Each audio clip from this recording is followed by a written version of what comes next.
igati tore on see, et meid nii palju on, et 1000 liiget on oma seljad kokku pannud oma ühistu kaudu siis oma metsade haldamiseks ja majandamiseks ja üldse metsaasjade ajamiseks, et metsad oleks heas korras.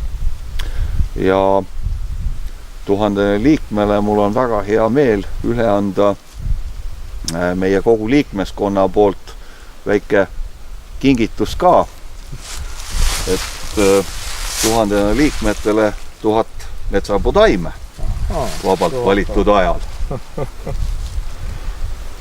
Et see on meiepoolne, liikmetepoolne kingitus. Väga vahva. Ja. Eesmärk on metsale anda väärtuse puidu näol edasi, mitte et ta jääks ainult palk ja lõikus, vaid sellest tuleb ka laud ja miks mitte mõelda ka sellest puitmaterjalist endale midagi ehitada. Mets on oma ea juba ära elanud ja teeme ta siis uue elu. Nii et selline on mõte. Hea meel on selle üle, et ühistegevus Põlva maakonnas on päris heal järjel ja eriti tundub, et hinnatud metsaomanike seas.